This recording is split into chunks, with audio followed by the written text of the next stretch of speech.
ओम शांति। 8/4/2021 के साकार महावाक्यों में प्यारे बाप दादा ने कहा, तुम्हें फूल बन सबको सुख देना है। फूल बच्चे मुख से सदैव रतन निकालते हैं, पत्थर नहीं निकालते हैं।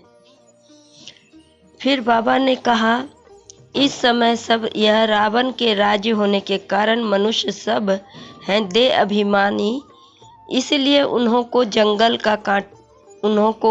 जंगल का कांटा कहा जाता है। यह कौन समझाते हैं? तो बेहद का बाप जो अब कांटों को फूल बना रहे हैं। कहाँ कहाँ माया ऐसी जो फूल बनते बनते फट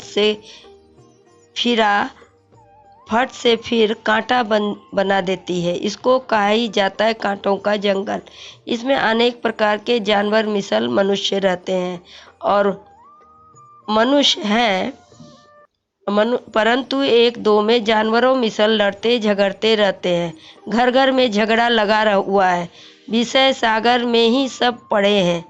यह सारी दुनिया बड़ा भारी विषय सागर है जिसमें मनुष्य गोते खात रहे हैं। इसको ही पतित भ्रष्टाचारी दुनिया कहा जाता है। अभी तुम कांटों से फूल बन रहे हो। बाप को बागवान भी कहा जाता है। बाप बैठ समझाते हैं। गीता में है ज्ञान की बातें और फिर मनुष्यों की चलन कैसी है वह भागवत में वर्णन है। क्या क्या बातें लिख दी है। सतयुग में ऐसे थोड़े ही कहेंगे।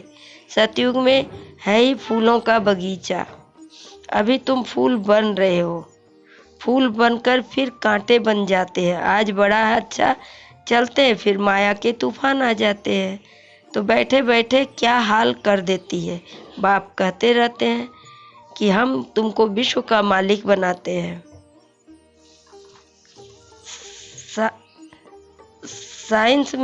साइंस से मिसाइल्स बनाए हैं। शास्त्रों में तो बहुत कहानियां हैं। बाप बच्चों को समझाते हैं ऐसे कोई पेट से थोड़े ही मुसल है आदि निकल सकते हैं। अभी तुम देखते हो साइंस द्वारा कितनी बॉम्ब्स आदि बनाते हैं। सिर्फ 2 बॉम्ब ही लगाए तो कितने शहर खत्म हो गए, कितने आदमी मरे, लाखों मरे। अब इस इतने बड़े जंगल करोड़ों मनुष्य रहते हैं, इसको आग लगनी है। शिव बाबा फिर बाबा ने कहा, शिव बाबा समझाते हैं बाप तो फिर भी रहम दिल है। बाप को तो सबका कल्याण करना है। फिर भी जाएंगे कहाँ? देखेंगे बरोबर आग लगती है तो फिर भी बाप की शरण लेंगे। बाप है सर्व का सद्गति दाता, पुनर्जन्म रहित।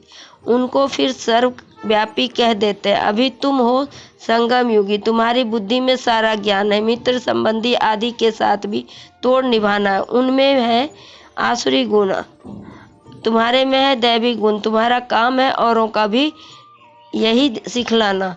मंत्र देते रहो। प्रदर्शनी द्वारा तुम कितना समझाते हो। भारतवासी के 84 जन्म पूरे हुए। अब बाप आए हैं मनुष्य से देवता बनाने, अर्थात नरकवासी मनुष्यों को स्वर्गवासी बनाते हैं।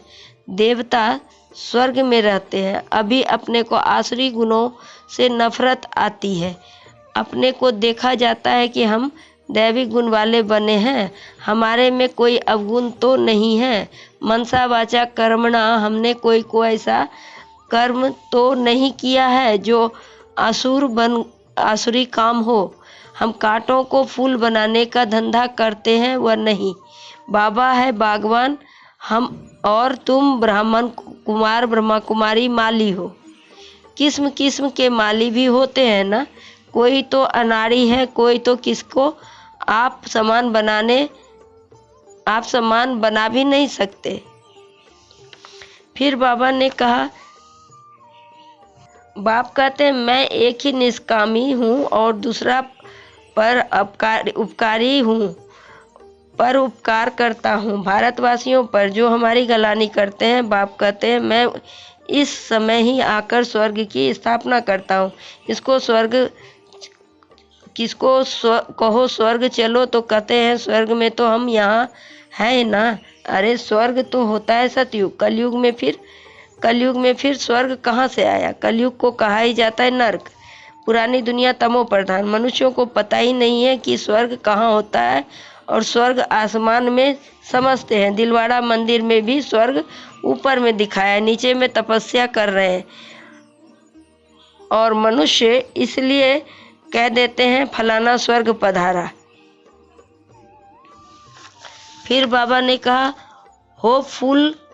होपफुल से होपलेस हो जाते हैं। फिर कहते हैं हम बाबा के पास आए, इंद्र की सभा में गंदे थोड़े ही आ सकते हैं। यह इंद्र सभा है ना, ब्राह्मणी जो ले आती है उस पर भी बड़ी जवाबदारी है। विकार में गया तो ब्राह्मणी पर भी बोझ पड़ेगा, इसलिए संभाल कर किसको भी ले आना चाहिए। फिर बाबा ने कहा तुम्हारे में 5 विकार है। रावण राज्य माना ही जंगल, बाप आकर कांटों को फूल बनाते हैं, ख्याल करना चाहिए। अभी हम गुलाब के फूल नहीं बने हैं तो जन्म जन्मांतर अक के फूल ही बनेंगे। हर एक को अपना कल्याण करना है। शिव बाबा पर थोड़े ही मेहरबानी करते हैं, मेहरबानी तो अपने ऊपर करते हैं। अब श्रीमत पर चलना है। बगीचे में कोई जाएगा तो खुशबूदार फूलों को ही देखेंगे, अक के थोड़े ही देखेंगे। फ्लावर शो होता है ना, यह फ्लावर शो है, बड़ा भारी इनाम मिलता है। बहुत फर्स्ट क्लास फूल बनना है, बड़ी मीठी चलन चाहिए, क्रोधी के साथ बड़ा नम्र से हो चलना चाहिए। हम श्रीमत पर पवित्र दुनिया स्वर्ग का मालिक बनने चाहते हैं। युक्तियाँ तो बहुत होती हैं ना। माताओं में त्रिया चरित्र बहुत होते हैं। चतुराई से पवित्रता में रहने के लिए पुरुषार्थ करना है। तुम कह सकते हो कि भगवानोवाच काम महाशत्रु है, पवित्र बनो तो सतो प्रधान बन जाएंगे। मुख्य सार में बाबा ने कहा मीठे बच्चे तुम्हें फूल बन सबको सुख देना है। फूल बच्चे मुख से रतन निकालेंगे। प्रश्न में बाबा ने कहा फूल बनने वाले बच्चों प्रति भगवान की कौन सी एक शिक्षा है जिससे वह सदा खुशबूदार बना रहे? उत्तर में बाबा ने कहा हे मेरे फूल बच्चे, तुम अपने अंदर देखो कि मेरे अंदर कोई आसुरी अवगुण रूपी कांटा तो नहीं है। अगर अंदर कोई कांटा हो तो जैसे दूसरे के अवगुण से नफरत आती है ना, वैसे अपने आसुरी अवगुणों से नफरत करो तो कांटा निकल जाएगा। अपने को देखते रहो। मनसा वाचा कर्मणा, ऐसा कोई कर्म नहीं होता है जिसका दंड भोगना पड़े। लास्ट में बाबा ने कहा तुम कह सकती हो कि भगवानोवाच काम महाशत्रु है, पवित्र बनो तो सतो प्रधान बन जाएंगे। तो क्या हम भगवान की नहीं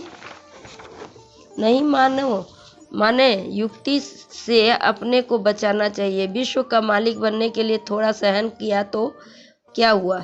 अपने लिए तुम करते हो ना, वह रजाई के लिए लड़ते हैं, तुम अपने लिए सब कुछ करते हो।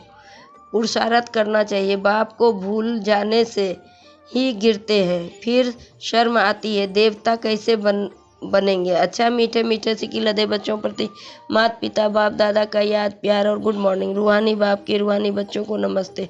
हम रूहानी बच्चों की रूहानी बाप दादा को याद प्यार और गुड मॉर्निंग और नमस्ते नमस्ते। सदा रहो हंसते, बन जाओ फरिश्ते, चलते रहो परमधाम के रास्ते। शुक्रिया बाबा पद्मा पदम शुक्रिया बाबा। धारणा के लिए मुख्य सार। माया की ग्रहचारी से बचने के लिए मुख्य से सदैव ज्ञान रतन निकालने हैं। संग दोष से अपनी संभाल रखनी है। दूसरी पॉइंट में बाबा ने कहा खुशबूदार फूल बनने के लिए अवगुणों से को निकालते जाना है। श्रीमत पर बहुत नम्र बनना है। काम महाशत्रु से कभी भी हार नहीं खानी है। युक्ति से स्वयं को बचाना है। फिर बाबा ने वरदान में कहा सदा पावरफुल वृत्ति द्वारा बेहद की सेवा में तत्पर रहने वाले हद की बातों से मुक्त भव। स्पष्टीकरण, जैसे साकार बाप को सेवा के सिवाय कुछ भी दिखाई नहीं देता था, ऐसे आप बच्चे भी अपने पावरफुल वृत्ति द्वारा बेहद की सेवा पर सदा तत्पर रहो, तो हद की बातें स्वतः खत्म हो जाएगी। हद की बातों में समय देना यह भी गुड़ियों का खेल है, जिसमें समय और एनर्जी वेस्ट हो जाती है। इसलिए छोटी छोटी बातों में समय व जमा हुई शक्तियाँ व्यर्थ नहीं गवाओ।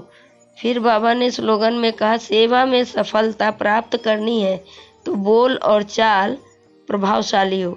सेवा में सफलता प्राप्त करनी है तो बोल और चाल प्रभावशाली हो। ओम शांति, ओम शांति।